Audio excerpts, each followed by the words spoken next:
శ్రీకృష్ణుడు ఇలా అంటారు, మీరు మీ జీవితపు లోతుల్లోకి ప్రవేశించినప్పుడు ఎన్నో కోరుకున్నారని, ఎన్నో అడిగానని, ఎన్నో ఆలోచించారని మీరు గ్రహిస్తారు. కాని చివరికి విధి ముందే ఏది రాసిపెట్టిందో అదే మీకు లభించింది. ఈ మాట వినడానికి చిన్నదిగా అనిపించినా దానిని మనసులోకి ఎక్కించుకోవడం ఒక తపస్సు లాంటిది. తలరాతలో ఏది ఉందో అది ఏదో ఒక రోజు తప్పకుండా వచ్చి తీరుతుంది. దారిలో ఎన్ని అడ్డంకులు ఎదురైనా, ఎంతమంది దూరమైపోయినా, ఎన్ని ప్రార్థనలు నెరవేరకుండా మిగిలిపోయినా, రాతలో లేనిది ఎంత కోరుకున్నా దక్కదు. 1,00,000 ప్రయత్నాలు చేయండి, 1,00,000 సార్లు ఏడవండి, ఎంతగానో వేడుకోండి, కానీ అది కేవలం ఒక కలలాగే మిగిలిపోతుంది. జీవితంలో అతిపెద్ద శాంతి ఒకే ఒక విషయంలో ఉంది. మనిషి ప్రయత్నించాలి, కానీ ఫలితాన్ని స్వీకరించాలి. ఎందుకంటే మన కోసం రాసిపెట్టింది ఎప్పటికీ వేరొకరికి దక్కదు, అలాగే వేరొకరి కోసం రాసిపెట్టింది మన జీవితంలో నిలవదు. ఈ నిజాన్ని అంగీకరించడమే అగ్నిపథం మీద నడవడం లాంటిది. ఆ అగ్నిలో కాలడం వలనే ఆత్మ పవిత్రమవుతుంది. ఈ అవగాహన మనసులో స్థిరపడినప్పుడు మనసు ఏడవదు, ఫిర్యాదు చేయదు, పోల్చుకోదు. అది కేవలం ఒక విషయాన్ని అర్థం చేసుకుంటుంది: పోగొట్టుకున్నది ఎన్నడూ నాది కాదు, మరియు లభించింది ఈశ్వరుడిచ్చిన బహుమతి అని. ఈ అవగాహనే శాంతికి తాళం చెవి. అది బయట కాదు, లోపల వికసించే శాంతి. జీవితంలోని ప్రతి క్షణం, ప్రతి సంఘటన, ప్రతి కలయిక, ప్రతి వియోగం ఒక పెద్ద ప్రణాళికలో భాగమని సత్యాన్ని గ్రహించడం మనసును అనవసరమైన భారం నుండి విముక్తం చేస్తుంది. మనం తరచుగా మన వర్తమానాన్ని గతం యొక్క దుఃఖాలతో లేదా భవిష్యత్తు యొక్క ఆందోళనలతో బరువుగా మార్చేస్తాం. కానీ జరగాల్సింది జరిగి తీరుతుందని, జరగకూడనిది ఎప్పటికీ జరగదని గ్రహించినప్పుడు మనం వర్తమాన క్షణంలో జీవించడం నేర్చుకుంటాం. ప్రయత్నం చేయడం మన కర్మ, ఫలితంపై మనకు అధికారం లేదు. ఈ జ్ఞానం మనల్ని కర్మయోగులను చేస్తుంది, అంటే కర్మ చేస్తూనే ఫలాసక్తి నుండి విముక్తంగా ఉండేవారిని. గీత మనకు బోధించే నిష్కామ కర్మ యొక్క సారం ఇదే. ఈ స్వీకరణలో ఒక అద్భుతమైన స్వేచ్ఛ ఉంది. ప్రపంచంలోని హెచ్చుతగ్గుల వల్ల ప్రభావితం కాని ఒక లోతైన శాంతి ఉంది. తరచుగా బంధాలు, ఆత్మీయత, మాటలు ఆధారం. ఇలా అన్నీ చేజారిపోయినప్పుడు జీవితమే మనల్ని మౌనం వైపు నెట్టివేస్తుంది. ఈ మౌనం శిక్ష కాదు, అది పరమాత్మ నుండి వచ్చిన ఆహ్వానం. ఎందుకంటే మనసు చెప్పేది వినేవారు ఎవరూ లేనప్పుడే ఆత్మ తన అత్యంత నిజమైన పిలుపుతో ప్రభువును పిలుస్తుంది. ప్రతి ఒంటరితనం ఆత్మ నుండి పరమాత్మ వరకు ఒక వారధిని నిర్మిస్తుంది. దానిని అంగీకరించిన వారికి ఇంకెవరి అవసరం ఉండదు. వారు ఎక్కడ కూర్చున్నా అక్కడ ప్రభువు సన్నిధి ఉంటుంది. ఎవరూ దగ్గర లేనప్పుడే ఈశ్వరుడు అందరికంటే దగ్గరగా ఉంటాడు. ఆయన ప్రతి శ్వాసలో, ప్రతి స్పందనలో, ప్రతి చూపులో నిండి ఉంటాడు. ఈ అనుభవం మాటలకు అందనిది. ఈ అవగాహన సర్వం కోల్పోయినా ప్రభువును మరువని వారికే సిద్ధిస్తుంది. ఇక కేవలం ఈశ్వరుడే మిగిలి ఉన్నాడని జీవితం సూచించినప్పుడు ఆత్మ యొక్క వికాసం ఆ మలుపు నుండే ప్రారంభమవుతుందని అర్థం చేసుకోవాలి. ఇదే ఒక సాధారణ మనిషి సాధకుడిగా మారే మలుపు. దారి తప్పిన ఆత్మ జాగృతమైన ఆత్మగా మారుతుంది. ఈ మౌనం కేవలం బాహ్య నిశ్శబ్దం కాదు, ఇది అంతరాత్మ సంభాషణ. ప్రపంచ కోలాహలం సద్దుమణిగినప్పుడే ఆత్మ యొక్క నెమ్మదైన, మధురమైన స్వరం వినిపిస్తుంది. ఈ మౌనంలో భయం లేదు, లోతైన విశ్వాసం ఉంటుంది. సర్వాన్ని నడిపిస్తున్న ఆ అదృశ్య శక్తిపై విశ్వాసం. ఒంటరితనాన్ని శాపంగా భావించే పొరపాటు చేయకండి. ఇది పరమాత్మతో వ్యక్తిగతంగా సమావేశమయ్యే సువర్ణావకాశం. ఈ ఏకాంతంలోనే ఆత్మ తన నిజ స్వరూపాన్ని గుర్తిస్తుంది, తన ఆధారపడటాన్ని అర్థం చేసుకుంటుంది, చివరికి తను ఎక్కడి నుండి వచ్చిందో ఆ పరమ మూలంతో అనుసంధానమవుతుంది. ఒక వస్తువు, సంబంధం, అవకాశం లేదా వ్యక్తి చేయి జారిపోయినప్పుడు చాలాసార్లు మనం దానిని మనలో ఒక భారంలా మోస్తాం. కానీ అది మన అదృష్టంలో లేకపోతే అది ఎప్పటికీ మన దగ్గర శాశ్వతంగా నిలిచి ఉండేది కాదు.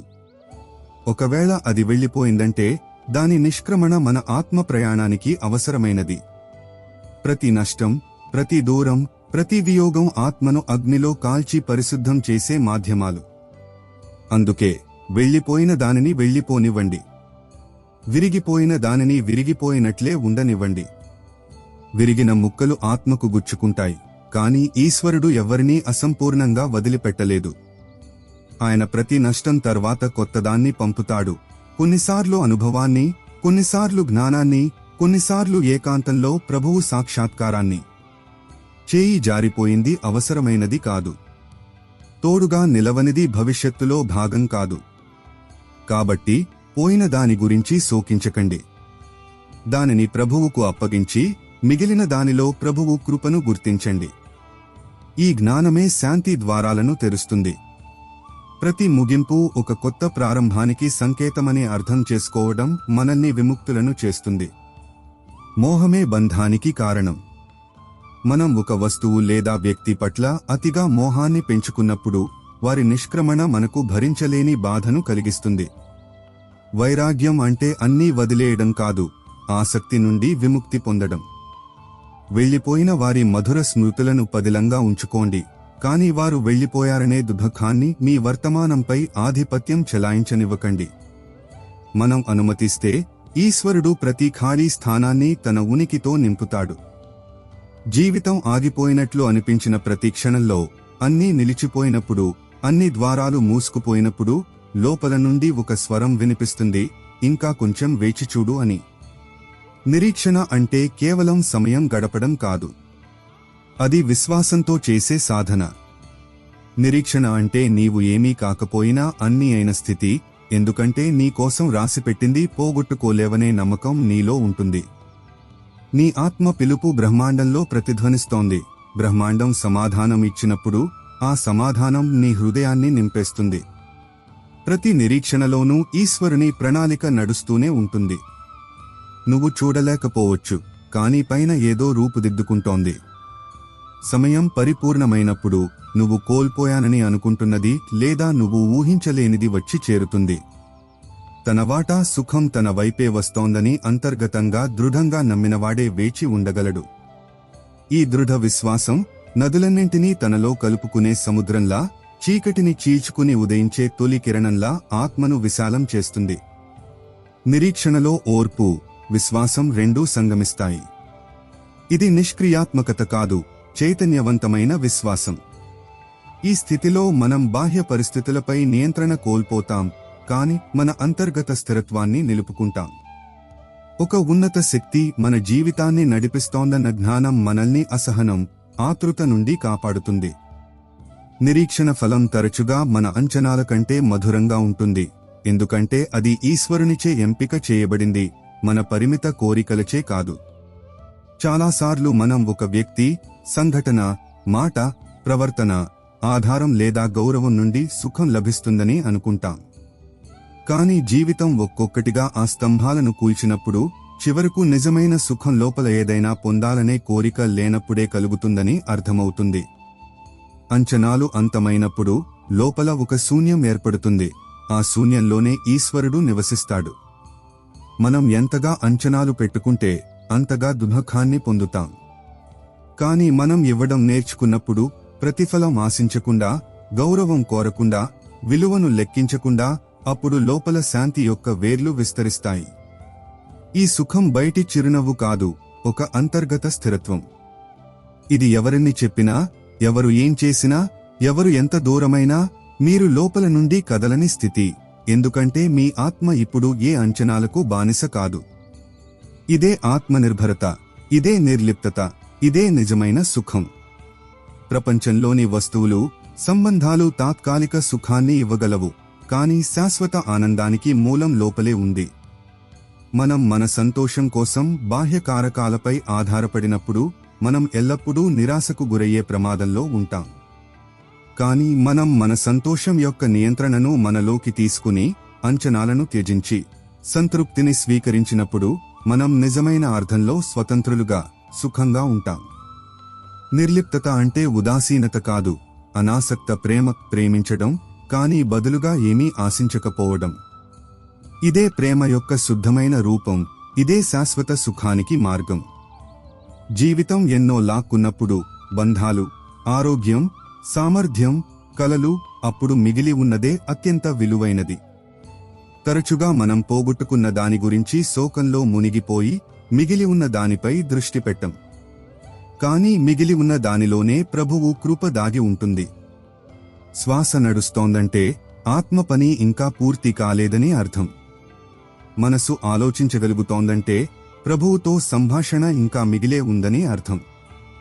జీవితంలో ఏది మిగిలి ఉన్నా అది శరీరం కావచ్చు, దృష్టి కావచ్చు, అనుభవం కావచ్చు, మౌనం కావచ్చు, దానిలోనే జీవితం యొక్క మిగిలిన సంగీతం ఉంది.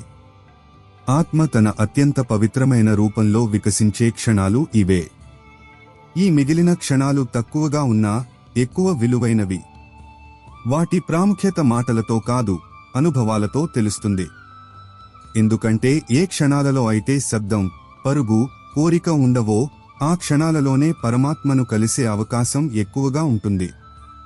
మిగిలి ఉన్న దానిలోనే ఆనందాన్ని వెతకండి. అదే అత్యంత గహనమైన సత్యం.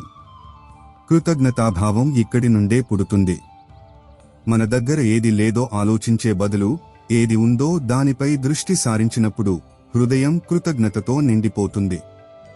నడిచే శ్వాస, చూసే సామర్థ్యం, వినే శక్తి, ఆలోచించే మనసు, ఇవన్నీ మనం తరచుగా తేలికగా తీసుకునే ఈశ్వరుని అమూల్యమైన బహుమతులు.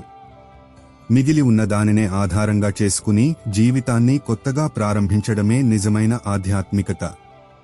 దీనిలోనే ఈశ్వరుని ప్రణాళిక, ఆయన కృప నిగూఢమై ఉన్నాయి. చాలాసార్లు మనం ప్రార్థిస్తాం కళ్ళు మూసుకుని, పూర్తి శ్రద్ధతో, అయినా మనకు కావాల్సింది దొరకదు. అప్పుడు బహుశా ప్రభువు మన మాట వినలేదేమో అని అనుకుంటాం.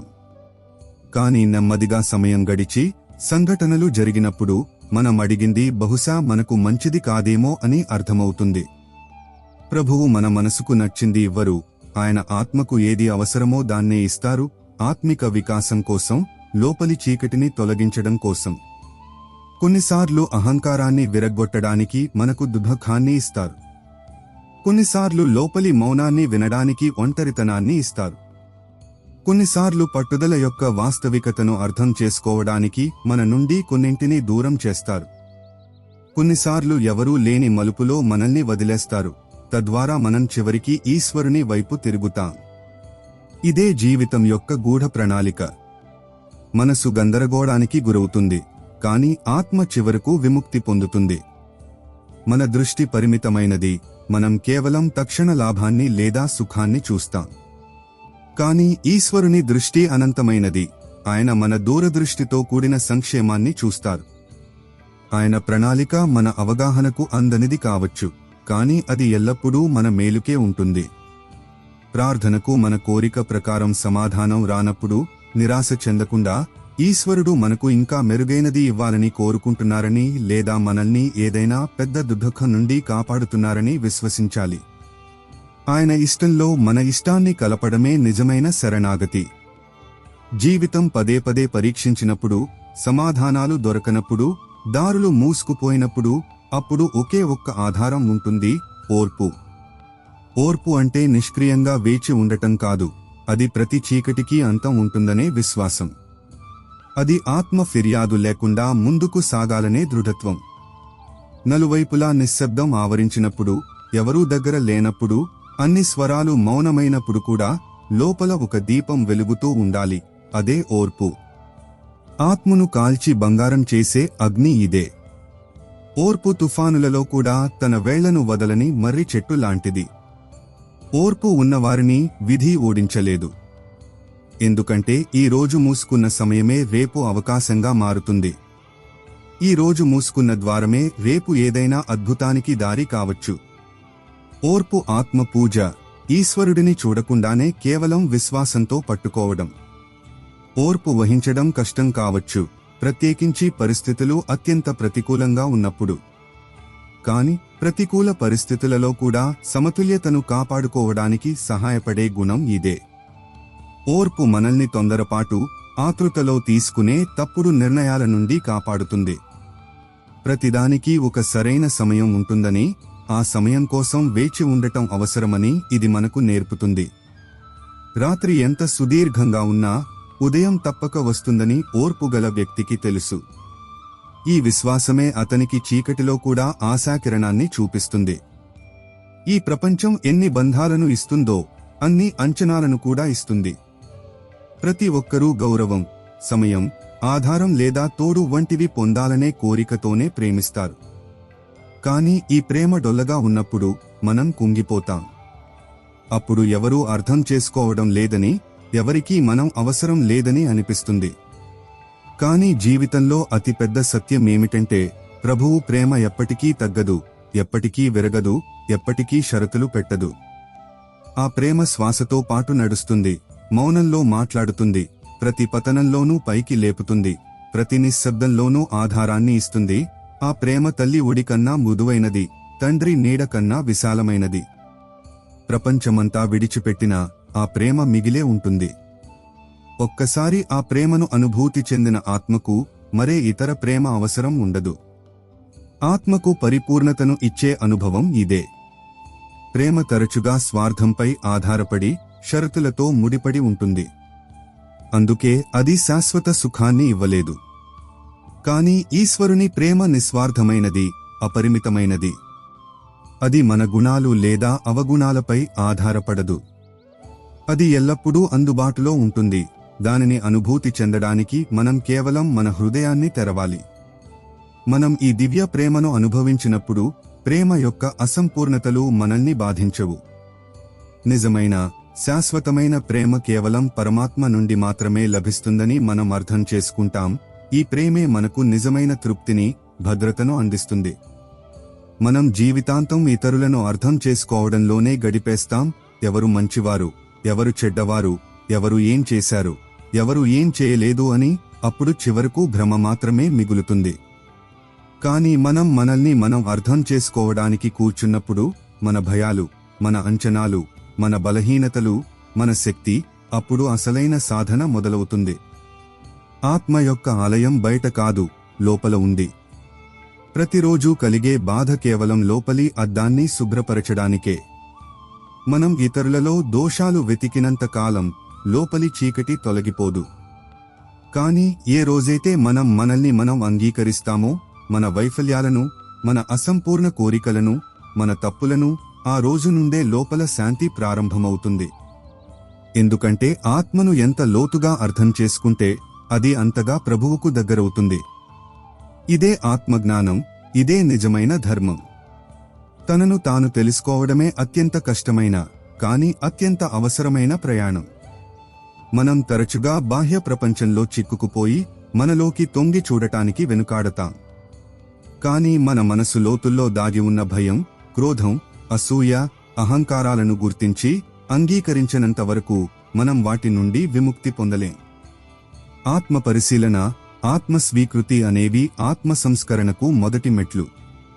మనం మన లోపాలను అంగీకరించినప్పుడే వాటిని తొలగించడానికి ప్రయత్నించి మన ఆత్మను పవిత్రం చేసుకోగలం. జీవితంలో మనం తరచుగా ఎన్నో పట్టుకోవడానికి ప్రయత్నిస్తాం: బంధాలు, వ్యక్తులు, ప్రదేశాలు, జ్ఞాపకాలు, వాగ్దానాలు. కానీ కాలమనే ప్రవాహం ఒక్కొక్కటిగా అన్నింటినీ కొట్టుకుపోతుంది. అప్పుడు మనం కూర్చుని ఏడుస్తాం, ఆలోచిస్తాం, అది నాదైతే ఎంత బాగుండేది, అది వెళ్ళిపోకుండా ఉంటే ఎంత బాగుండేది అని. కానీ సత్యం ఏమిటంటే, నువ్వు పోగొట్టుకోనిది ఎప్పటికీ నీది కాదు. నువ్వు పోగొట్టుకున్నది కేవలం ఈ జీవితంలో ఏదీ శాశ్వతం కాదని నేర్పించడానికి మాత్రమే వచ్చింది. ఈ ప్రపంచం మార్పుల రంగస్థలం. ఈ రోజు దగ్గర ఉన్నది రేపు దూరమవుతుంది. రేపు దూరంగా ఉన్నది బహుశా మళ్లీ దగ్గరకు రావచ్చు, కానీ కేవలం అనుభవాన్ని ఇవ్వడానికే, నిలిచిపోవడానికి కాదు. అందుకే ఏదైనా పోగొట్టుకున్నవాడు తన జీవితంలో ఇప్పుడు ఖాళీ స్థలం ఏర్పడలేదని, బదులుగా ఒక కొత్త అవకాశం పుట్టిందని అర్థం చేసుకోవాలి. వెళ్లిపోయిన దాని గురించి శోకించకు. ఉన్నదానికి స్వాగతం పలుకు, బంధంతో కాదు, లోభంతో కాదు, కేవలం తెరిచిన హృదయంతో. ఎందుకంటే నీది ఏదో అది నిన్నే వెతుక్కుంటూ వస్తుంది. నీది కానిది లక్ష కోరుకున్నా చేతికి రాదు. ఇదే జీవిత నియమం, ఇదే ఆత్మ సమతుల్యత. అనాసక్తతతో కూడిన అభ్యాసం ఇక్కడి నుండే ప్రారంభమవుతుంది. ప్రపంచంలోని ప్రతి వస్తువు, ప్రతి సంబంధం నశ్వరమని మనం అర్థం చేసుకున్నప్పుడు వాటిపై మనం అనుచితమైన మోహాన్ని పెంచుకోము. అవి మన దగ్గర ఉన్నప్పుడు వాటిని ఆస్వాదిస్తాం, అవి వెళ్లిపోయినప్పుడు వాటికి శాంతంగా వీడ్కోలు పలుకుతాం. ఈ అవగాహన మనల్ని దుఃఖం నుండి కాపాడుతుంది, జీవిత ప్రవాహంతో పాటు ప్రవహించడం నేర్పుతుంది. పట్టుకునే ప్రయత్నం మనల్ని బంధిస్తుంది, వదిలేసే భావన మనల్ని విముక్తులను చేస్తుంది. చాలాసార్లు మనం ఎంత మాట్లాడినా, ఎంత వివరించినా ఎదుటివారు మన భావనను అర్థం చేసుకోరు. మాటలు డొల్లగా అనిపిస్తాయి, వివరణలు వ్యర్థంగా తోస్తాయి. అప్పుడు మనసు గాయపడుతుంది, ఆత్మ అలసిపోతుంది. కాని ఆ సమయంలో మౌనాన్ని ఆశ్రయించడమే ఉత్తమ సమాధానం. ఆ మౌనం భయంతో ఏర్పడింది కాదు, అది ఆత్మ యొక్క అవగాహన నుండి పుడుతుంది. నీ లోపల ఉన్న భావనలను ఈ ప్రపంచం అర్థం చేసుకోలేదని నీకు అనిపించినప్పుడు ప్రభువును పిలువు, ఎందుకంటే ఆయనే మౌన భాషను వింటారు. నువ్వు మౌనంగా ఉన్నప్పుడు బ్రహ్మాండం నీ అంతరాత్మను వినడం ప్రారంభిస్తుంది. నువ్వు మాటల్లో వ్యక్తపరచని ప్రతి భావన మౌనంలో ఈశ్వరునికి చేరుతుంది. మౌనంలో వాదన లేదు, అంచనా లేదు, కేవలం సమర్పణ ఉంటుంది. ఈ సమర్పణే ఆత్మ యొక్క అత్యున్నత స్థితి. కాబట్టి ఎవరైనా నిన్ను అర్థం చేసుకోకపోతే దుఃఖించకు. మౌనం కన్నా గొప్ప సమాధానం లేదు, మౌనం కన్నా గొప్ప సంభాషణ లేదు. కొన్నిసార్లు మాటల కంటే మౌనం శక్తివంతమైనది. మాటలు గందరగోళాన్ని సృష్టించగల చోట మౌనం స్పష్టతను తీసుకురాగలదు. మనం వాదించడం లేదా వివరణలు ఇవ్వడం మానేసి శాంతంగా ఉన్నప్పుడు మనం మన శక్తిని ఆదా చేసుకుని పరిస్థితిని ఈశ్వరుని చేతుల్లోకి వదిలేస్తాం. ఈశ్వరుడు మన హృదయ భాషను అర్థం చేసుకుంటారు, ఆయనకు మాటల అవసరం లేదు. మౌనంలో చేసే ప్రార్థన తరచుగా లోతైనదిగా, ప్రభావవంతమైనదిగా ఉంటుంది. ఇది మనల్ని బాహ్య కోలాహలం నుండి దూరం చేసి అంతర్గత శాంతిని, ఈశ్వరునితో అనుసంధానమయ్యే అవకాశాన్ని ఇస్తుంది. జీవితంలో చాలాసార్లు మనం ఎంతగా గందరగోళానికి గురవుతామంటే అంతా కోల్పోయినట్లే అనిపిస్తుంది. ఏ దిశ కనిపించదు, ఏ ఆశ కనపడదు, మనసు ఒక చీకటి గొయ్యిలో మునిగిపోతున్నట్లు అనిపిస్తుంది. కాని ఆత్మ యొక్క అత్యున్నత ప్రయాణం అక్కడి నుండే ప్రారంభమవుతుంది. అంతా కోల్పోయినప్పుడే నిన్ను నువ్వు కనుగొనడం మొదలవుతుంది. ఈ కోల్పోవడం నిజంగా కోల్పోవడం కాదు, ఇది ఒక రకమైన ఆత్మిక యాత్ర. జీవితం నిన్ను పదే పదే కింద పడేస్తుంది, తద్వారా నువ్వు లోపలికి తొంగిచూసి నువ్వు నిజంగా ఎవరో తెలుసుకుంటావు. అంతా చేజారినా నువ్వు మిగిలే ఉంటావని నువ్వు గుర్తించినప్పుడు నువ్వు విముక్తుడవుతావు. ఈ కోల్పోయే భావనే ఆత్మను పరమాత్మ వద్దకు తీసుకెళ్లే ద్వారం. విత్తనం మట్టిలో కలిసిపోయినప్పుడే మొలక వస్తుంది, అలాగే ఆత్మ కూడా కొన్నిసార్లు తప్పిపోవాల్సి వస్తుంది. తద్వారా అది లోపల నుండి మేల్కొని తన నిజ స్వరూపాన్ని గుర్తిస్తుంది. గందరగోళం, దిశానిర్దేశం లేని క్షణాలు వాస్తవానికి ఆత్మకు అవకాశాలు. బాహ్య ఆధారాలు విరిగిపోయినప్పుడే మనం మన అంతర్గత శక్తిని కనుగొనడానికి ప్రేరేపించబడతాం. ఈ కోల్పోవడం వాస్తవానికి పాత గుర్తింపు, తప్పుడు అహంకారం, వ్యర్థమైన ఆసక్తులను కోల్పోవడమే. ఇవన్నీ పోయినప్పుడే ఆత్మ తన శుద్ధమైన, సనాతనమైన స్వరూపంలో వ్యక్తమవుతుంది. చీకటే వెలుగు యొక్క ప్రాముఖ్యతను అర్థం చేసుకోవడంలో సహాయపడుతుంది. అదేవిధంగా కోల్పోయే అనుభవమే మనకు మన అవినాశి స్వరూపం గురించి తెలియజేస్తుంది. ఈ ప్రపంచంలో ప్రతి ఒక్కరూ సంఘర్షిస్తారు, కొందరు మాటలతో, కొందరు పరిస్థితులతో, కొందరు ఆత్మీయులతో, కొందరు తమతో తాము. కానీ అత్యంత లోతైన విజయం బయట కాదు, లోపల ఉంటుంది. నొప్పిని సహించినవాడు, నిర్లక్ష్యాన్ని అవగాహనగా మార్చుకున్నవాడు, అవమానాన్ని ఆత్మబలంగా మార్చుకున్నవాడు, అతడే నిజమైన విజేత. సహించడం బలహీనత కాదు, అది ప్రతి తుఫానును నిశ్శబ్దంగా దాటగల అంతర్గత శక్తి. సహించేవాడు విరిగిపోడు, లోతును పొందుతాడు. నది రాళ్లతో ఢీకొట్టినా ప్రవహిస్తూనే ఉన్నట్లు సహించడం నేర్చుకున్న ఆత్మకాలం యొక్క ప్రతి పరీక్షను దాటుతుంది. అత్యంత అందమైన విషయం ఏమిటంటే, జీవితంలో ఎంతో సహించినవాడు ఇతరులకు అత్యధిక ప్రశాంతతను ఇస్తాడు. అతని మౌనం కూడా ధైర్యాన్నిస్తుంది, అతని కళ్ళు కూడా దీవెనలుగా మారతాయి. కాబట్టి జీవితం నీకు సహించే పరీక్ష పెడుతుంటే ఈశ్వరుడు నిన్ను బలవంతుడిని కాదు, గొప్పవాడిని చేస్తున్నారని తెలుసుకో. సహనశక్తి ఆత్మ యొక్క ఒక ముఖ్యమైన గుణం. ఇది ప్రతికూల పరిస్థితులలో కూడా శాంతంగా, స్థిరంగా ఉండగల సామర్థ్యాన్ని మనకు ఇస్తుంది. మనం ఫిర్యాదు చేయకుండా, తిరుగుబాటు చేయకుండా జీవితంలోని కష్టాలను అంగీకరించడం నేర్చుకున్నప్పుడు మన ఆత్మ పరిపక్వమవుతుంది. నొప్పి మనకు సానుభూతిని నేర్పుతుంది, అవమానం మనకు వినయాన్ని నేర్పుతుంది, నిర్లక్ష్యం మనకు ఆత్మనిర్భరతను నేర్పుతుంది. ఈ అనుభవాలు మనల్ని ఉపరితల ఆనందాల నుండి దూరం చేసి లోతైన శాంతి, అవగాహన వైపు నడిపిస్తాయి. సహించే సామర్థ్యం మనల్ని ఇతరుల పట్ల మరింత సున్నితంగా, కరుణామయులుగా చేస్తుంది. కొన్నిసార్లు మనం గతంలోనే జీవిస్తాం. పదే పదే అదే పాత పుటను తిరగేస్తాం, అవే సంఘటనలు, అవే మాటలు, అదే వియోగం. కానీ గతం ఇప్పుడు కేవలం ఒక జ్ఞాపకం, దానికి ఇప్పుడు అస్తిత్వం లేదు. జారిపోయిన దానిని పట్టుకోవడం అంటే కాల నదిని వెనక్కి ప్రవహింపజేయడం లాంటిది. కానీ నీలో ఉన్నది ఆత్మ, చైతన్యం, అనుభవం, ప్రేమ, విశ్వాసం శాశ్వతమైనది. అది ఎప్పటికీ జారిపోదు. అది ప్రభువు అంశం, అది కాలానికి గాని పరిస్థితులకు గాని బంధించబడదు. కాబట్టి నీ జీవితం ఎన్నో కోల్పోయి ఉంటే దానిని గతంలో వెతకకు, నీ లోపల వెతుకు. అక్కడ ఎల్లప్పుడూ స్థిరంగా ఉండే ఒక దివ్యత్వం ఉంది. ఆ స్థిరత్వమే నీకు శాంతినిస్తుంది. అదే నీ నిజమైన ఆధారం. బయట ఏదీ శాశ్వతం కాదు, వ్యక్తులు, ప్రదేశాలు, బంధాలు. కానీ లోపల ఉన్న సత్యం చెరగనిది. దానిని తెలుసుకో, దానిలో జీవించు, దానిలోనే నీ ప్రపంచాన్ని నిర్మించుకో. అదే ఆత్మ యొక్క నిజమైన సంపద. గతాన్ని పట్టుకుని ఉండటం వర్తమానాన్ని జీవించకుండా నిరోధిస్తుంది, భవిష్యత్తును అంధకారమయం చేస్తుంది. గతం నుండి నేర్చుకోవడం ముఖ్యం, కానీ దానిలో చిక్కుకుపోవడం వ్యర్థం. క్షమించడం, ఇతరులను, మనల్ని మనం గతం యొక్క భారం నుండి విముక్తి పొందడానికి ఉత్తమ మార్గం. మనం గతాన్ని వదిలేసినప్పుడే వర్తమాన క్షణంలో పూర్తిగా ఉండగలం, భవిష్యత్తు కోసం కొత్త ద్వారాలను తెరవగలం. మన నిజ స్వరూపం, మన ఆత్మ, కాలం, పరిస్థితులకు అతీతమైనది. దానిపై దృష్టి సారించడమే మనకు శాశ్వత శాంతిని, ఆనందాన్ని అందిస్తుంది. కొన్నిసార్లు జీవితం ఒక మలుపు తీసుకుంటుంది. అక్కడ బంధువులు, మిత్రులు, ఆత్మీయులు, ఇతరులు అందరూ దూరమవుతారు. ఒకప్పుడు ప్రతి స్వరంలో నీ పేరు పలికిన వారే ఇప్పుడు మౌనంగా ఉంటారు. నేను మర్చిపోయానేమో, నాకిప్పుడు విలువే లేదా అని మనసు ఆలోచిస్తుంది. కాని ఇదే ప్రభువు నీకు అత్యంత సమీపంగా ఉండే క్షణం. ఎందుకంటే బయట నుండి అంతా దూరమైనప్పుడు లోపల ఏదో తెరుచుకుంటుంది. ఆ లోపలి నిశ్శబ్దంలో ఒక కొత్త అనుభూతి జన్మిస్తుంది. నువ్వు ఒంటరివి కాదనే, ఎప్పుడూ ఒంటరివి కాదనే అనుభూతి.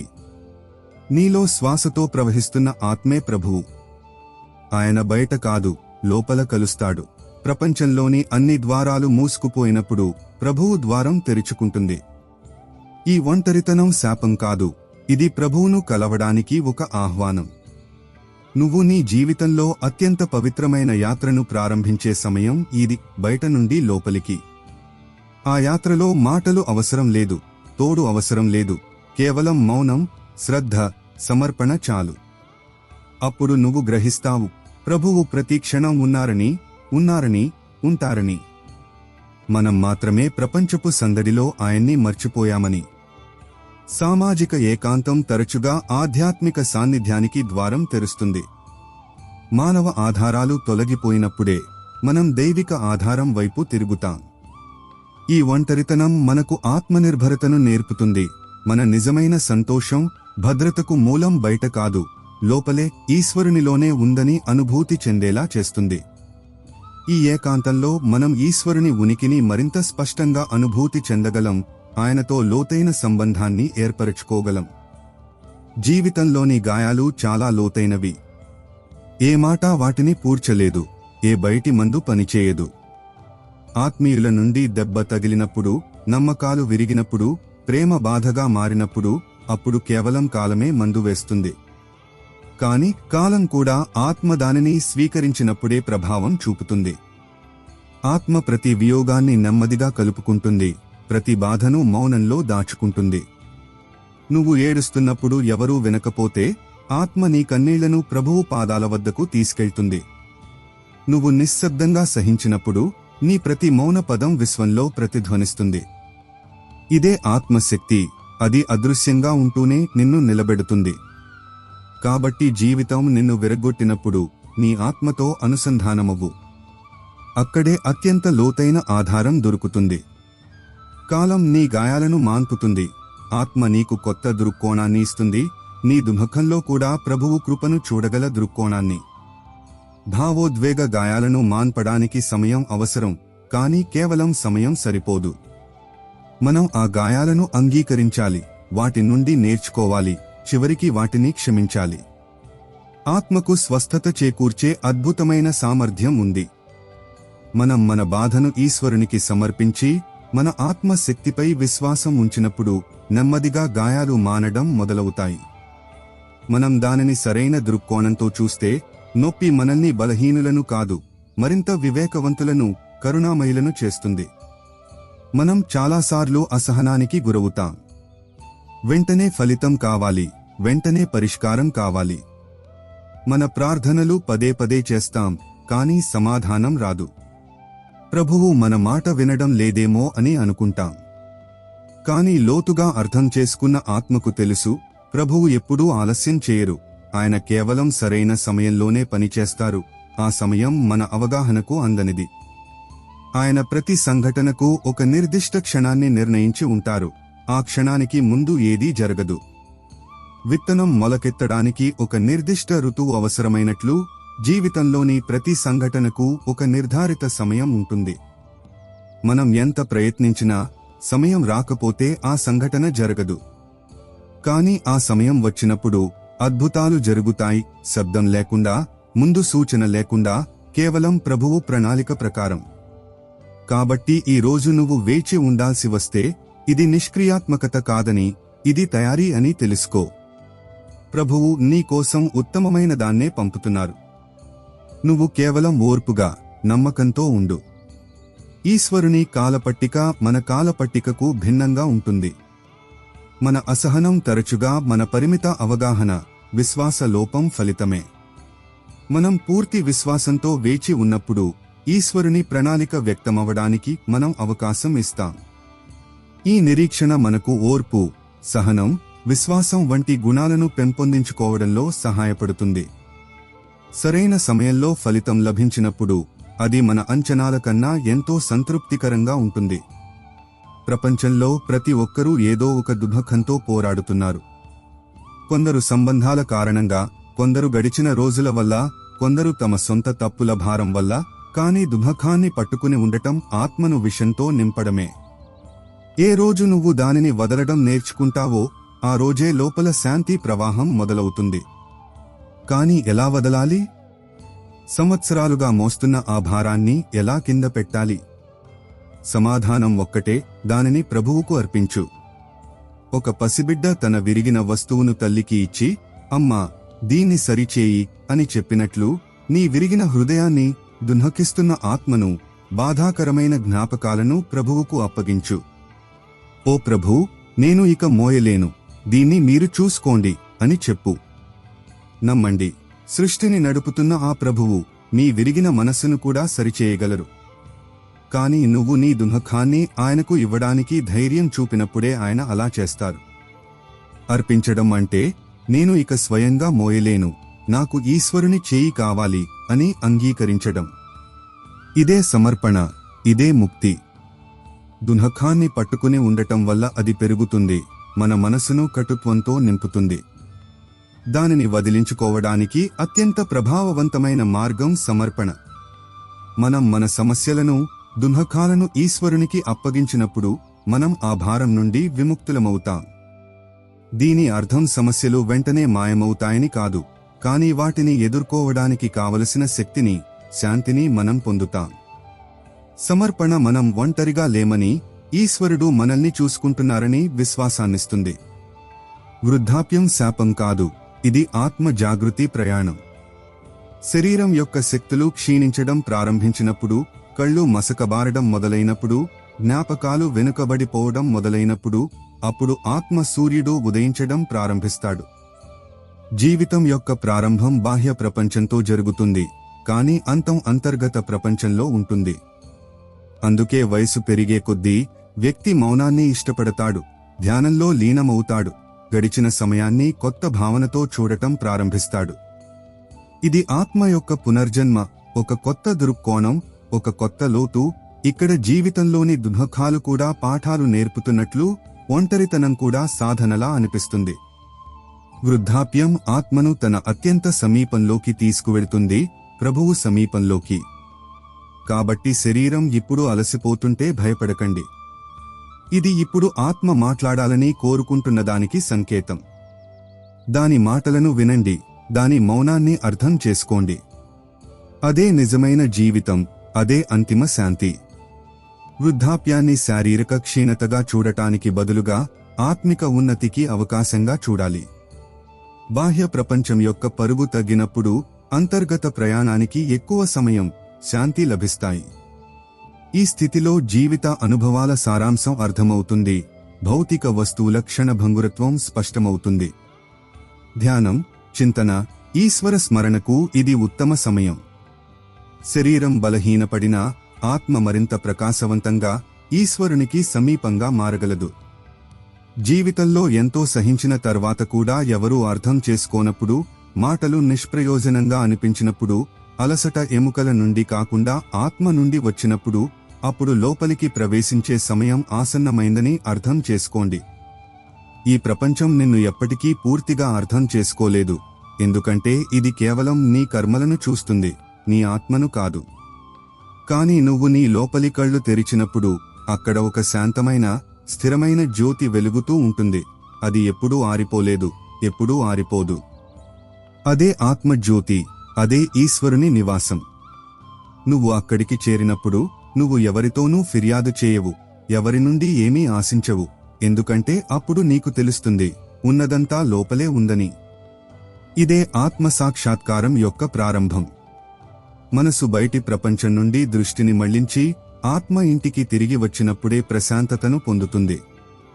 అక్కడ లభించేది ఏ వ్యక్తి ఇవ్వడు, అది నిన్ను పరిపూర్ణతతో నింపే ప్రభువు సన్నిధి. బాహ్య ప్రపంచం నుండి గుర్తింపు, అవగాహన ఆశించడం తరచుగా నిరాశనే ఇస్తుంది. నిజమైన అవగాహన, శాంతికి మూలం లోపలే ఉంది. మనం బాహ్య ఆమోదం కోసం వెతకడం మానేసి, మన లోపల ఉన్న ఆత్మ, పరమాత్మతో అనుసంధానమైనప్పుడు మనం నిజమైన అంగీకారం, శాంతిని పొందుతాం. జీవితంలో మనం ఎప్పుడూ పోరాడుతూనే ఉంటాం, మన ఆలోచనలతో, మన అహంకారంతో, మన గతంతో, బంధాలతో, ప్రపంచపు అంచనాలతో. కానీ ప్రతి పోరాటం అవసరం లేదని, ప్రతి విజయం మనకు శాంతిని ఇవ్వదని మనం అర్థం చేసుకున్న క్షణంలో మనం ఓటమిని అంగీకరించే ధైర్యం చేస్తాం. ఆ ఓటమే అత్యంత పవిత్రమైనది. ఓటమిని అంగీకరించడం ఈ ప్రపంచం ముందు కాదు, మన లోపలి గర్వం ముందు. మనం ప్రభువు ముందు తలవంచినప్పుడు అది ఓటమి కాదు, ఆత్మసమర్పణ. ఈ సమర్పణే మనల్ని అంతర్గత లోతుల్లోకి తీసుకెళ్తుంది. అక్కడ భయంగాని, దుఃఖంగాని ఉండదు. ఇది నువ్వు అంతా చేయలేవని అంగీకరించి, ప్రభువుతో ఇక నువ్వే చూసుకో అని చెప్పే స్థితి. ఇదే ఆత్మిక విజయం. ఇక్కడి నుండే నీ కొత్త జీవితం ప్రారంభమవుతుంది. భారం నుండి విముక్తమై, ప్రభువు కృపతో నిండిన జీవితం. అహంకారమే మనల్ని నిరంతరం సంఘర్షణ, పోటీలలో చిక్కుకునేలా చేస్తుంది. మనం సర్వశక్తిమంతులం కాదని, ప్రతి పరిస్థితిపై మనకు నియంత్రణ లేదని అంగీకరించినప్పుడు మనం అహంకారాన్ని వదిలేయగలుగుతాం. ఈశ్వరుని ముందు సమర్పించుకోవడం బలహీనత కాదు, నిజమైన శక్తికి చిహ్నం. ఇది మనల్ని వ్యర్థమైన పోరాటాల నుండి కాపాడుతుంది, ఈశ్వరుని ప్రణాళికపై విశ్వాసం ఉంచడం నేర్పుతుంది. మనం మన ఇష్టాన్ని ఈశ్వరుని ఇష్టానికి అధీనం చేసినప్పుడు మనం నిజమైన శాంతి, విముక్తిని పొందుతాం.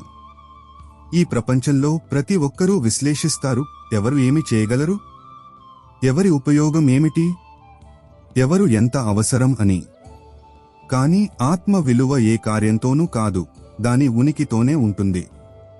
ఎవరైనా నిన్ను నిర్లక్ష్యం చేసినప్పుడు, నీ అస్తిత్వాన్ని చిన్నదిగా భావించినప్పుడు, నీ మంచిని పట్టించుకోనప్పుడు దుఃఖించకు. ఈ ప్రపంచం పరిమిత దృష్టితో చూస్తుంది, కాని ప్రభువు అపరిమిత దృష్టితో చూస్తారు. ఒకవేళ ఏ ప్రదేశంలోనైనా నీ విలువను అర్థం చేసుకోకపోతే, అది ఈశ్వరుడు నిన్ను అక్కడి నుండి తొలగించి నీకు ఆదరణ, గౌరవం, నిజమైన ఆత్మీయత లభించే చోటికి తీసుకెళ్తున్నారనడానికి సంకేతం. ఆత్మ ప్రయాణం కేవలం సహించడానికి మాత్రమే కాదు, అది గౌరవం పొందడానికి కూడా అర్హమైనది. కానీ ఆ గౌరవం నిన్ను నువ్వు అర్థం చేసుకున్నప్పుడు, నీ లోపలి తేజస్సును గుర్తించినప్పుడు వస్తుంది. అందుకే నిన్ను నువ్వు తక్కువగా అంచనా వేసుకోకు.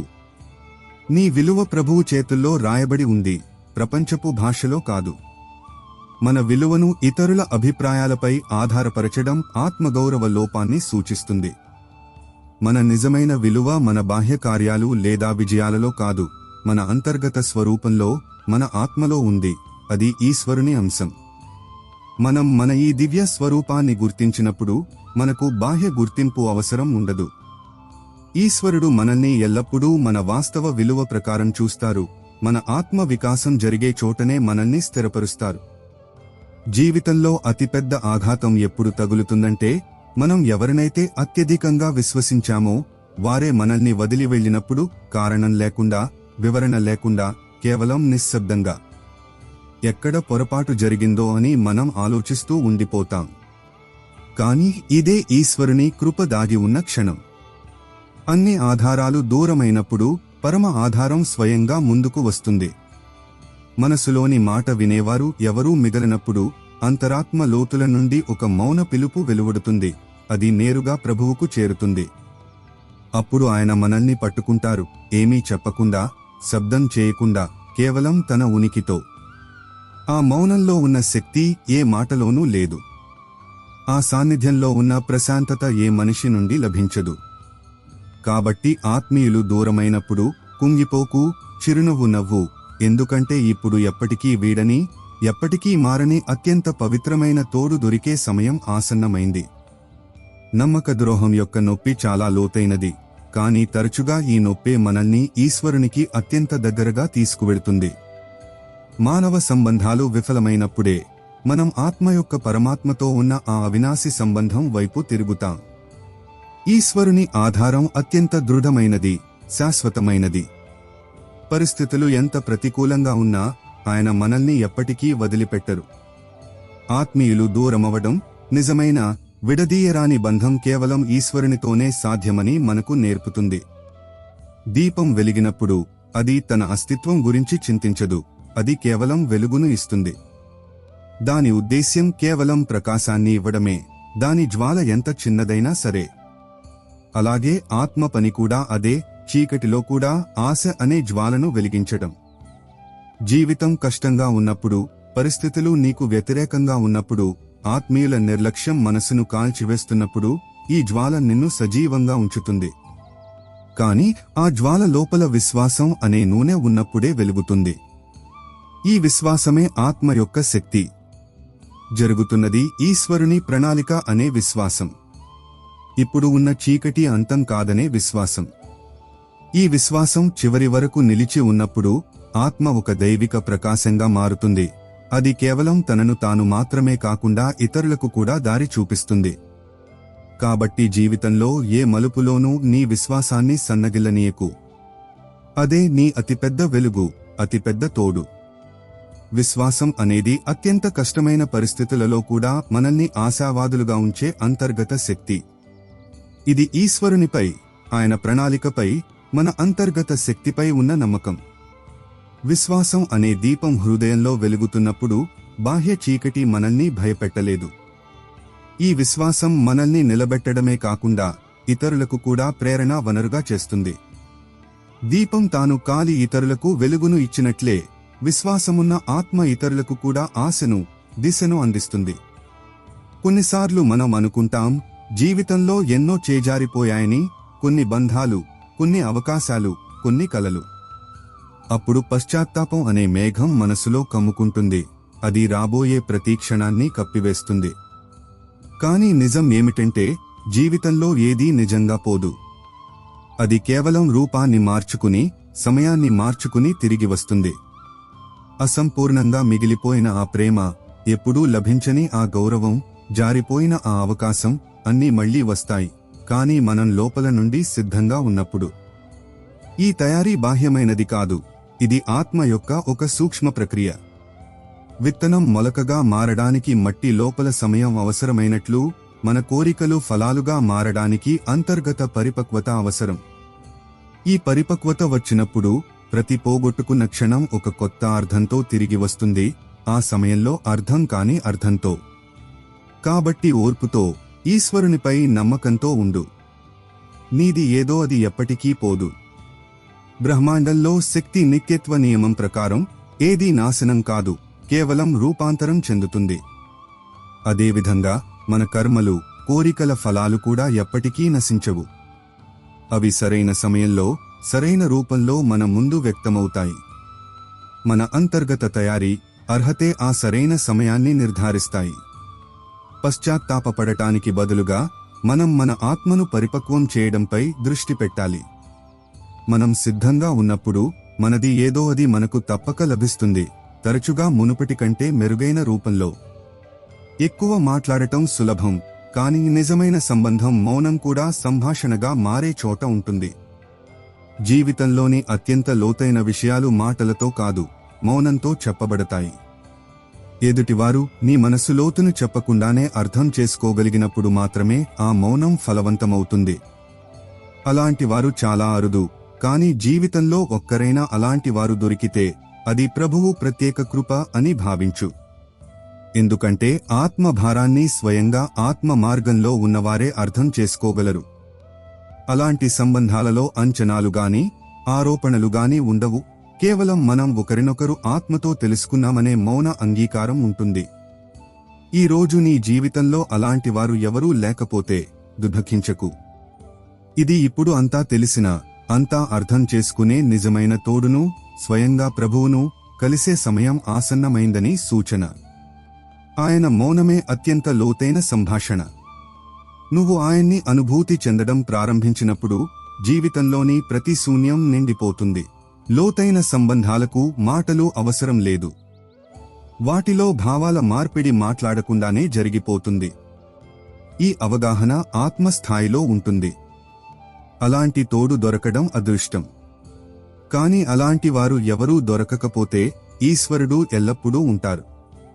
ఆయన మన హృదయంలోని ప్రతి స్పందనను, ప్రతి భావనను అర్థం చేసుకుంటారు. ఆయనతో మౌనంగా కూర్చోవడం, ఆయనతో మన బాధను పంచుకోవడం అత్యంత లోతైన, సంతృప్తికరమైన సంభాషణ. ఆయనే మన ఆత్మకు నిజమైన తోడు. జీవితం చదువు, ఉద్యోగం, కుటుంబం, బంధాలు అనే పరుగుతో మొదలవుతుంది. ప్రతి ఒక్కరూ ఏదో ఒకటి పొందాలనే తొందరలో ఉంటారు. కానీ వయసు పెరిగే కొద్దీ పరుగు ఆగిపోతుంది. శరీరం అలసిపోతుంది, మనసు శాంతపడుతుంది, ఆత్మ మేల్కొంటుంది. ఇదే నువ్వు జీవితంలోని బాహ్య అర్థాల నుండి వైదొలగి అంతర్గత యాత్రను ప్రారంభించే పవిత్రమైన కాలం. ఈ నెమ్మదైన నడక బలహీనత కాదు, ఇది లోపలికి వెళ్లడానికి చేసే తయారీ. ఇప్పుడు ప్రపంచాన్ని గెలవాల్సిన సమయం కాదు, ఇప్పుడు నిన్ను నువ్వు అర్థం చేసుకోవాల్సిన సమయం. విరిగిపోయిన బంధాలు, అసంపూర్ణంగా మిగిలిన కలలు, అవన్నీ ఇప్పుడు కేవలం జ్ఞాపకాలు. ఇప్పుడు అవసరం ప్రభువు శరణు, వయసు బంధనంగాని, శరీర అలసటగాని లేని ప్రదేశం. అక్కడ కేవలం శాంతి, ప్రేమ, అంగీకారం మాత్రమే ఉంటాయి. ఇవన్నీ నిన్ను నువ్వు వదిలి ప్రభువును పట్టుకున్నప్పుడు లభిస్తాయి. ఇదే నిజమైన జీవితం, ఇదే ఆత్మ యొక్క పరిపూర్ణత. జీవితం యొక్క ఉత్తరార్ధం ఆత్మచింతన, ఆధ్యాత్మికతకు అనువైనది. బాహ్య ప్రపంచ బాధ్యతలు తగ్గినప్పుడు అంతర్గత వైపు తిరగడానికి అవకాశం లభిస్తుంది. ఇది జీవిత అనుభవాలపై మననం చేయడానికి, వాటి నుండి నేర్చుకోవడానికి, ఈశ్వరునికి దగ్గర కావడానికి సమయం. శరీరం యొక్క వేగం తగ్గవచ్చు, కానీ ఆత్మ ప్రయాణం ఉన్నతంగా సాగవచ్చు. ప్రభువు శరణంలోనే నిజమైన శాంతి, విశ్రాంతి లభిస్తాయి. ప్రియమైన వ్యక్తి జీవితం నుండి దూరమైనప్పుడు, అది దూరం వల్ల కావచ్చు, మరణం వల్ల కావచ్చు, లేదా భావోద్వేగ చల్లదనం వల్ల కావచ్చు, జీవితంలో ఒక భాగం శూన్యంగా అనిపిస్తుంది. కానీ నిజంగా కలిపింది ఎప్పటికీ పోదు. అది నీలో నిలిచిపోతుంది, జ్ఞాపకంగా, అనుభవంగా, భావంగా. నువ్వు వారి లేమిలో కూడా వారి ఉనికిని అనుభూతి చెందుతావు. వారి చిరునవ్వు, వారి మాటలు, వారి స్పర్శ అన్నీ నీలో సజీవంగా ఉంటాయి. నువ్వు లోపలి కళ్లతో చూసినప్పుడు ఎవరూ నిజంగా వెళ్ళిపోరని తెలుసుకుంటావు. వారు కేవలం నువ్వు వారిని గుర్తించే రూపాన్ని వదిలివేస్తారు. ఆత్మ ప్రయాణంలో ప్రతి అనుబంధం ఒక పాఠం, ప్రతి వియోగం ఒక కొత్త అధ్యాయం. కాబట్టి ఎవరినైనా పోగొట్టుకుంటే శోకించకు. మౌనంగా నీలో ఉన్న ఆ ఆత్మతో మాట్లాడు. అది వింటుంది, అది చూస్తుంది. ప్రభువు సన్నిధిలో అది నిన్ను ఎల్లప్పుడూ ఆవరించి ఉంటుంది. భౌతిక శరీరం నశ్వరమైనది, కాని ఆత్మ అమరమైనది. ప్రేమ సంబంధం శరీరానికి అతీతంగా ఆత్మతో ఉంటుంది. కాబట్టి ప్రియమైన వ్యక్తి శరీరాన్ని విడిచిపెట్టినప్పుడు కూడా ఆత్మ సంబంధం కొనసాగుతుంది. వారు మన జ్ఞాపకాలలో, మన హృదయంలో, మన ఆలోచనలలో జీవించి ఉంటారు. వారి ఆత్మ శాంతి కోసం ప్రార్థించడం, వారితో గడిపిన మంచి క్షణాలను గుర్తు చేసుకోవడం మనకు ప్రశాంతతను ఇస్తుంది.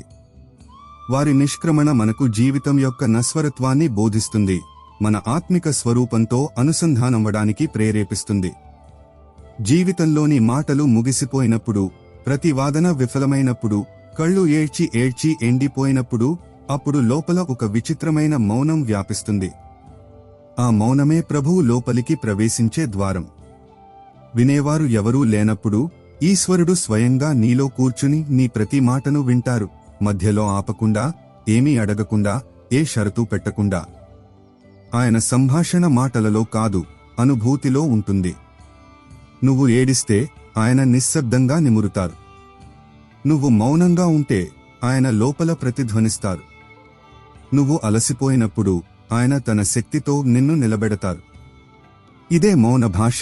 ఇక్కడ అతిపెద్ద ప్రేమ మాట్లాడబడుతుంది. కాబట్టి జీవితంలో నువ్వు అందరి నుండి వేరుపడిపోయినప్పుడు భయపడకు. ప్రభువుతో మాట్లాడే సమయం వచ్చిందని అర్థం చేసుకో. ఈ సంభాషణ ఎప్పటికీ అసంపూర్ణంగా ఉండదు. ఇది ఆత్మకు మరెవరూ ఇవ్వలేని ప్రశాంతతను ఇస్తుంది.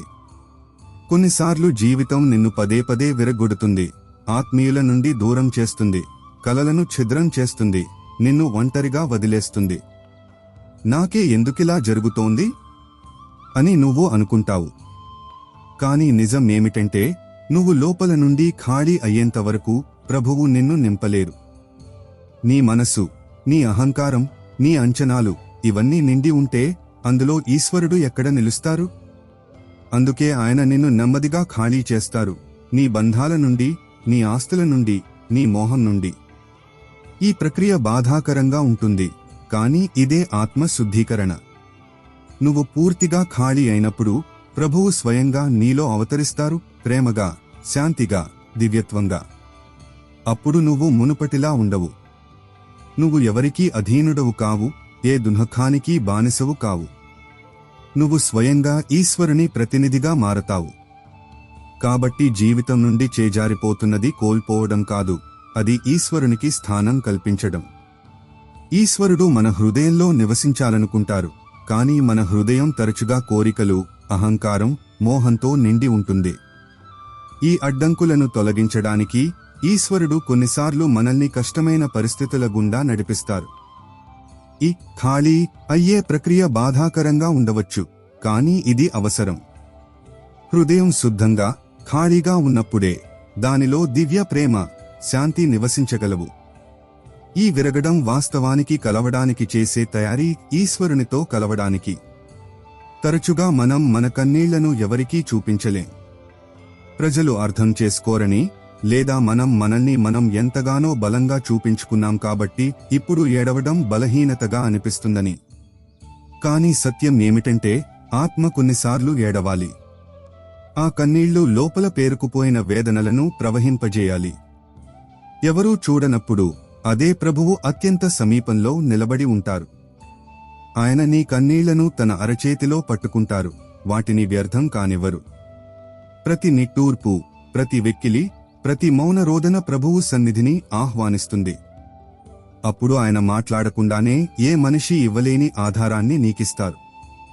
కాబట్టి మనసు కోరినప్పుడు ఏడు. కానీ ఏడుస్తున్నప్పుడు నువ్వు ఒంటరివి కాదని తెలుసుకో. నీ ప్రభువు నీతో పాటు ఏడుస్తాడు, నీతో పాటు నడుస్తాడు, చివరకు నీ కన్నీళ్లను అమృతంగా మారుస్తాడు, నీ ఆత్మకు కొత్త శక్తినిచ్చే అమృతంగా. కన్నీళ్లను అణచివేయడం భావోద్వేగ ఆరోగ్యానికి హానికరం. ఏడవడం హృదయ భారాన్ని తేలికపరిచే ఒక సహజ మార్గం. ఈశ్వరుడు మన భావాలను అర్థం చేసుకుంటారు, మన బాధను అనుభవిస్తారు. మనం ఏకాంతంలో ఆయన ముందు ఏడ్చినప్పుడు ఆయన మనకు సాంత్వన ఇస్తారు.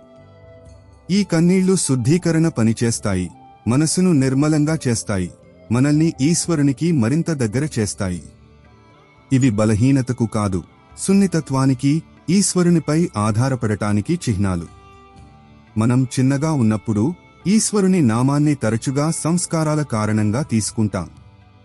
కానీ జీవిత సంధ్యలో శరీరం అలసిపోతున్నప్పుడు, ప్రపంచం నెమ్మదిగా వెనుకబడిపోతున్నప్పుడు, అప్పుడు ఈశ్వరుని ఉనికి ఆత్మలో లోతుగా అనుభూతి చెందుతాం. ఇది మనం సత్యాన్ని స్పష్టంగా చూడగలిగే స్థితి, ఎవరు నిజమైనవారు, ఎవరు అసలైనవారు అని. అత్యంత గొప్ప సత్యమేమిటంటే చివరకు కేవలం ప్రభువే తోడుగా ఉంటారు. ఇదే ధ్యానం సహజంగా, ప్రార్థన లోతుగా, మౌనంలో పరమాత్మ స్వరం వినిపించే సమయం. కాబట్టి వృద్ధాప్యాన్ని భారంగా భావించకు. ఇది జీవితంలో అత్యంత పవిత్రమైన కాలం. ఇప్పుడు నువ్వు ఎవరికీ ఏమీ నిరూపించుకోవాల్సిన అవసరం లేదు, పరుగు పందెంలో పాల్గొనాల్సిన అవసరం లేదు. ఇప్పుడు కేవలం ప్రభువు వైపు తిరిగి వెళ్లడమే. ఈ తిరిగి వెళ్లడమే నీకు ఆత్మ పరిపూర్ణతను ఇస్తుంది. శ్వాసలు నెమ్మదిగా నడుస్తున్నప్పుడు ప్రతి శ్వాసలో నామస్మరణ చేయి, ప్రభువు నీ చేతిని ఎలా పట్టుకుంటారో చూడు. ఇదే ప్రభువు సాన్నిధ్యం. అది జీవితపు చివరి దశలో అత్యంత ఉజ్వలంగా మారుతుంది. జీవితం యొక్క చివరి దశలో బాహ్య ఆకర్షణలు మసకబారినప్పుడు అంతర్గత సత్యం మరింత స్పష్టంగా వ్యక్తమవుతుంది. సంబంధాలు, విజయాల క్షణభంగురత్వం అర్థమవుతుంది. ఈశ్వరునితో శాశ్వత సంబంధం యొక్క ప్రాముఖ్యత పెరుగుతుంది. ఇది ఆత్మచింతన, పశ్చాత్తాపం, క్షమ, ఈశ్వర స్మరణకు అంకితమైన సమయం. ప్రభువు సాన్నిధ్యం ఈ స్థితిలో అత్యధికంగా అనుభూతి చెందుతాం. ఆత్మ శాంతియుతంగా తన పరమ మూలం వైపు తిరిగి వెళ్లడానికి సిద్ధమవుతుంది. మనిషి స్వభావరీత్యా తన దుఃఖాల కథను చెప్పడానికి ఆతృతగా ఉంటాడు. కొన్నిసార్లు ఒక ఆత్మీయుడితో, కొన్నిసార్లు ఒక అపరిచితుడితో. వినే, అర్థం చేసుకునేవారు ఎవరైనా దొరికితే చాలు. కాని ఒక రోజు వస్తుంది, లోపల ఎంతో ఉన్నా నువ్వు శాంతంగా ఉంటావు.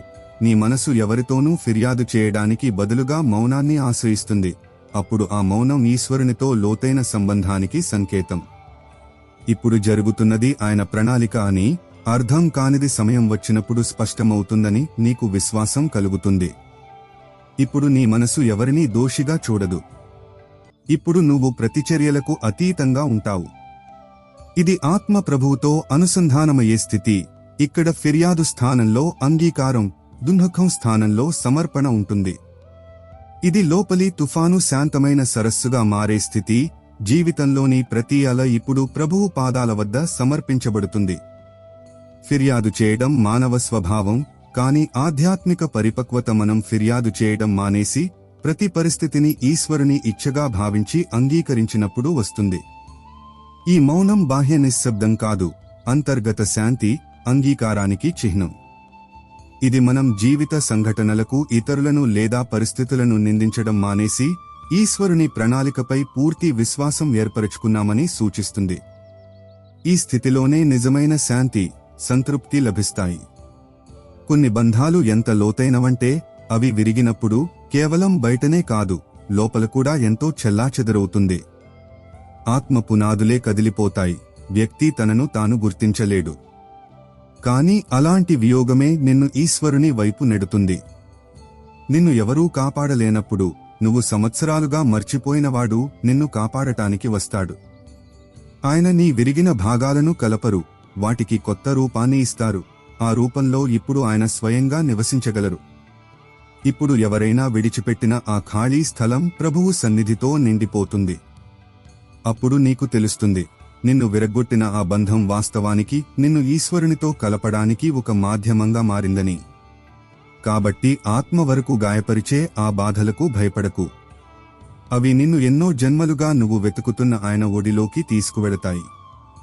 లోతైన భావోద్వేగ గాయాలు మనల్ని పూర్తిగా విరగ్గొట్టగలవు, కాని ఈ విరగడమే మనల్ని ఈశ్వరుని పట్ల మరింత బహిరంగంగా, గ్రహణశీలంగా మార్చగలదు. మన మానవ ఆధారాలు, భద్రతా వనరులు నాశనమైనప్పుడే మనం ఈశ్వరుని వైపు పూర్తిగా తిరుగుతాం. ఈశ్వరుడు ఆ విరిగిన హృదయాన్ని అంగీకరించి దానిని తన ప్రేమ, కృపతో నింపుతారు. ఈ అనుభవం మనల్ని రూపాంతరం చెందిస్తుంది, ఈశ్వరునితో విడదీయరాని బంధాన్ని ఏర్పరచుకోవడంలో సహాయపడుతుంది. మనమందరం జీవితంలో ఏదో ఒకటి పొందాలనే తొందరలో ఉంటాం. గౌరవం, ప్రతిష్ట, ప్రేమ, విజయం, గుర్తింపు. ఈ తొందర మన శ్వాస వేగాన్ని పెంచుతుంది, మనసు స్థిరత్వాన్ని దూరం చేస్తుంది. కానీ ఒక సమయం వస్తుంది, ఈ పరుగు తనంతటా తానుగా ఆగిపోతుంది. ఇప్పుడు ఏమీ వద్దు, ఏదీ కోల్పోతామనే భయం లేదు. ఇప్పుడు కేవలం ఒక లోతు, ఒక మౌనం ఉంది. ఇక్కడ ప్రతి క్షణం పరిపూర్ణంగా ఉంటుంది. ఇదే ఆత్మ గుర్తింపు. ఇప్పుడు నీకు తెలుస్తుంది, నీకోసం ఉన్నది నీ వద్దకు స్వయంగా వస్తుందని, తొందరగా కాదు, ఆలస్యంగా కాదు. ఇప్పుడు నువ్వు ప్రభువు నిర్దేశించిన సమయంలో జీవించడం మొదలు పెడతావు. ఇక్కడ ప్రతి క్షణం ప్రణాళికాబద్ధం, ప్రతి అనుభవం ముందుగా నిర్ణయించబడింది. ఇది జీవితంలో అత్యంత ప్రశాంతమైన స్థితి. ఇక్కడ బయటి కోలాహలం లోపలి శాంతిని తాకలేదు. ఈ స్థితిలో నువ్వు కేవలం జీవించడమే కాదు, ఆత్మస్థాయిలో జాగృతుడవుతావు. జీవితంలోని పరుగు, ఆకాంక్షలు మనల్ని అశాంతిగా, అసంతృప్తిగా ఉంచుతాయి. కానీ ఆధ్యాత్మిక పరిపక్వతతో ఈ పరుగు నెమ్మదిస్తుంది. మనం సంతృప్తి, అంగీకారాన్ని అనుభవించడం ప్రారంభిస్తాం. జీవిత సంఘటనలు ఈశ్వరుని ప్రణాళిక ప్రకారం జరుగుతాయని మనం అర్థం చేసుకుంటాం. మనం వ్యర్థమైన చింత, తొందరపాటు చేయాల్సిన అవసరం లేదని గ్రహిస్తాం. ఈ స్థితి మనకు వర్తమాన క్షణంలో జీవించడం నేర్పుతుంది, లోతైన అంతర్గత శాంతిని అందిస్తుంది. కొన్నిసార్లు జీవితం ఒక మలుపు తీసుకుంటుంది. అక్కడ ఇప్పుడు ఏమీ మిగలలేదని అనిపిస్తుంది. బంధాలు విరిగిపోతాయి, ఆరోగ్యం క్షీణిస్తుంది, ఆధారాలు దూరమవుతాయి. ఇప్పుడు జీవితంలో ఏమీ మిగలలేదని అనిపిస్తుంది. కాని ఇదే ప్రభువు ప్రవేశించే ప్రదేశం. నువ్వు అంతమైనట్లు భావించినప్పుడు ఆయన నిన్ను కొత్త రూపంలో తీర్చిదిద్దడం ప్రారంభిస్తారు. నువ్వు నీ బూడిద నుండే ఫీనిక్స్ పక్షిలా ఒక కొత్త చైతన్యంతో పైకి లేస్తావు. ఇప్పుడు నువ్వు మునుపటిలా ఉండవు. ఇప్పుడు నువ్వు అనుభవంతో పరిపక్వం చెందావు, బాధతో పవిత్రుడైనావు, సమర్పణతో సిద్ధంగా ఉన్నావు. ఇదే ప్రభువు లీల. ఆయన నిన్ను తన యోగ్యుడిగా మార్చడానికే నిన్ను విరగొడతారు. కాబట్టి జీవితం పూర్తిగా చీకటితో నిండిపోయినప్పుడు వెలుగు కోసం వేచి ఉండకు. స్వయంగా దీపంగా మారి ఇప్పుడు ప్రభువు కథ ప్రారంభమవుతోందని తెలుసుకో. పూర్తి వినాశన క్షణాలు తరచుగా పూర్తి పునర్నిర్మాణ క్షణాలుగా ఉంటాయి. మన పాత నేను నశించినప్పుడే కొత్త, మరింత వికసించిన నేను ఉదయిస్తుంది. ఈశ్వరుడు మనలోని అహంకారం, అశుద్ధతలు తొలగిపోయి మనం ఆయన ప్రేమ, కృపను గ్రహించడానికి యోగ్యులయ్యేలా మనల్ని విరగొడతారు. ఈ ప్రక్రియ అత్యంత బాధాకరంగా ఉండవచ్చు, కాని దాని ఫలితం ఆత్మ ఉద్ధరణ, ఈశ్వరునితో ఐక్యం. చాలామంది అంటారు, ఏడవకు, బలంగా ఉండు అని. కాని ఆత్మ యొక్క అతిపెద్ద బలం దాని సున్నితత్వం. ఏడవగలిగినవాడు అనుభూతి చెందగలడు. అనుభూతి చెందగలిగినవాడే ప్రభువుతో అనుసంధానమవగలడు. ప్రభువు నీ కన్నీళ్లను సంఖ్యలలో లెక్కించరు. ఆయన ప్రతి కన్నీటిని ఒక సందేశంగా మార్చి నీలోకి పంపుతారు. ఒక ఆత్మీయుడి నిర్లక్ష్యం వల్ల వచ్చిన కన్నీరు నీకు లోపలి శక్తిని చూపించగలదు. ఒక కల విరగడం వల్ల ప్రవహించిన కన్నీరు నిన్ను కొత్త మార్గంలో నడిపించగలదు. మౌన ప్రార్థనలో వచ్చిన కన్నీరు నీకు, ప్రభువుకు మధ్య ఉన్న ప్రతి దూరాన్ని చెరిపివేయగలదు. కాబట్టి ఏడు, కాని ఈ కన్నీళ్లు వ్యర్థం కావడం లేదని తెలుసుకుని ఏడు. అవి నిన్ను ప్రభువుకు మరింత దగ్గర చేస్తున్నాయి, నీ ఆత్మను మరింత పారదర్శకంగా మారుస్తున్నాయి. సున్నితత్వం బలహీనత కాదు, మానవత్వానికి, ఆధ్యాత్మికతకు ముఖ్యమైన అంశం. కన్నీళ్లు హృదయ భావాలను వ్యక్తపరిచే మాధ్యమం. అవి మనల్ని ఈశ్వరుని పట్ల మరింత బహిరంగంగా, గ్రహణశీలంగా చేస్తాయి. ఈశ్వరుడు మన ప్రతి కన్నీటి విలువను అర్థం చేసుకుంటారు. వాటిని మన ఆత్మశుద్ధి, ఉన్నతికి సాధనంగా మారుస్తారు. ఏడవడం మనల్ని తేలికపరుస్తుంది. ఈశ్వరుని కరుణ, ప్రేమను అనుభూతి చెందడంలో సహాయపడుతుంది. కొన్నిసార్లు జీవితం ఒక మలుపు తీసుకుంటుంది. అక్కడ ఆత్మీయుల సమూహం ఉన్న ఒక విచిత్రమైన ఖాళీతనం చుట్టుముడుతుంది. ప్రజలు ఉంటారు, స్వరాలు ఉంటాయి, కాని ఆత్మను ఎవరూ వినరు. నెమ్మదిగా ఈ దూరం లోపలికి కూడా దిగుతుంది. నువ్వు మాట్లాడతావు, కాని ఎవరూ అర్థం చేసుకోరు. నువ్వు చూస్తున్నావు, కాని నీ కళ్ళ వెనుక ఉన్న బాధను ఎవరూ చదవలేరు. అప్పుడు ఒకరోజు నువ్వు మౌనంగా ఉంటావు. ఆ మౌనమే ఈశ్వరుని మొదటి స్పర్శ. ఆ మౌనంలో ఏ కోరిక ఉండదు, ఏ ఫిర్యాదు ఉండదు. ఈ మౌనం ఈశ్వరుని భాష. అది నీ ప్రతి కన్నీటిని, ప్రతి కోరికను, ప్రతి బాధను చెప్పకుండానే వింటుంది.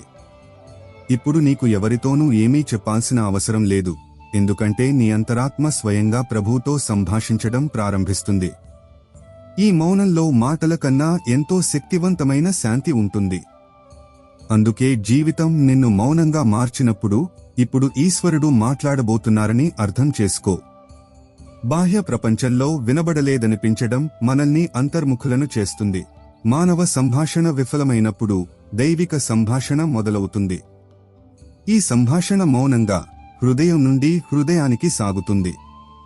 ఈశ్వరుడు మన చెప్పలేని బాధలను, ప్రార్థనలను విని మనల్ని తన శాంతి, ప్రేమతో నింపుతారు. ఈ మౌనం ఒంటరితనానికి కాదు, ఈశ్వరునితో లోతైన అనుబంధానికి ప్రతీక. మనిషి యొక్క అతిపెద్ద బలం అతని ఆశ. కానీ ఇదే ఆశ పదే పదే విరిగినప్పుడు, పదే పదే నలిగిపోయినప్పుడు మనసు అలసిపోతుంది. ఒక రోజు వస్తుంది, నీకు ఏ అద్భుతంపై ఆశ ఉండదు, ఏ ఆత్మీయుడు తిరిగి వస్తాడనే ఆశ ఉండదు. నువ్వు జీవితం కేవలం నడుస్తోంది, జీవించడం లేదని అనుకుంటావు. కాని ఇక్కడే ప్రభువు యొక్క అత్యంత లోతైన కృప వ్యక్తమవుతుంది. నీలోని ప్రతి జ్వాల ఆరిపోయినప్పుడు ఈశ్వరుడు స్వయంగా ఒక దీపంగా నీ హృదయంలో వెలుగుతారు. ఏ బాధ, ఏ తిరస్కారం, ఏ అవమానం ఆ దీపాన్ని ఆర్పలేవు. ఆ దీపం నీకు మార్గం చూపడమే కాకుండా నువ్వు ఒంటరిగా లేవని, ఎప్పుడూ లేవని మళ్లీ అనుభూతి చెందేలా చేస్తుంది. ఈ దీపమే నువ్వు జీవితాంతం వెతికిన ఆత్మిక అనుభవం. ఇప్పుడు నీ మనసు ప్రపంచంతో కాదు, ప్రభువుతో అనుసంధానమైంది. ఈ అనుసంధానమే నిన్ను మళ్లీ జీవింపజేస్తుంది. ఆశలు విరగడం హృదయ విదారకంగా ఉండవచ్చు, కాని మానవ ఆశలన్నీ ముగిసినప్పుడే దైవిక ఆశ ఉదయిస్తుంది. మనం పూర్తిగా నిరాశ చెందినప్పుడే ఈశ్వరుడు మనలో వ్యక్తమవుతారు. ఆయన ప్రేమ, ఆయన సన్నిధే మనకు మళ్లీ జీవించే శక్తినిచ్చే విరగని ఆశ. ఈ అనుభవం మనకు ఆశల క్షణభంగురత్వాన్ని నేర్పుతుంది, ఈశ్వరునిపై పూర్తి ఆధారపడటాన్ని బోధిస్తుంది. జీవితంలో మనం ఎన్నో పొందడానికి ప్రయత్నిస్తాం, కొన్ని బంధాలు, కొన్ని అవకాశాలు, కొన్ని కలలు. కానీ అన్నీ మన చేతిలోకి రావు. కొన్నిసార్లు సమయం దొరకదు, కొన్నిసార్లు ప్రజలు తోడుగా ఉండరు, కొన్నిసార్లు పరిస్థితులు అనుకూలంగా ఉండవు. అప్పుడు మనసు పశ్చాత్తాపంతో నిండిపోతుంది, ఆత్మ ప్రశ్నలతో చుట్టుముడుతుంది. ఒకవేళ అది దొరికితే ఏమయ్యేది? కాని ఆత్మ సత్యమేమిటంటే నీది ఏదో అది ఏ పరిస్థితిలోనైనా నీ వద్దకు చేరుతుంది. చేరనిది కేవలం ఒక అనుభవం, ఒక పాఠం, ఒక మలుపు, గమ్యం కాదు. కాబట్టి పదే పదే తిరిగి ఆ ఖాళీతనాన్ని చూడకు, అది ఎవరైనా లేకపోవడం వల్ల ఏర్పడింది. ఇప్పటికీ నీ దగ్గర ఉన్నదానిపై దృష్టి పెట్టు, నీ శ్వాస, నీ విశ్వాసం, నీ ప్రభువు. ఎందుకంటే కోల్పోయి కూడా తిరిగి వచ్చేదే నీది. ఒకవేళ అది తిరిగి రాకపోతే దానికి తిరిగి రావడమే లేదు. ఈ సత్యం ఎంత చేదుగా అనిపించినా ఆత్మకు అంతగా శాంతినిస్తుంది. విధి, కర్మ సిద్ధాంతాలను అర్థం చేసుకోవడం మనల్ని అనవసరమైన పశ్చాత్తాపం నుండి కాపాడుతుంది. మన అదృష్టంలో రాసి ఉన్నది మనకు దొరికి తీరుతుంది, రాసి లేనిది ఎంత ప్రయత్నించినా దొరకదు. ఈ అవగాహనతో మనం వైఫల్యాలను, నష్టాలను మరింత సహజంగా అంగీకరించగలుగుతాం.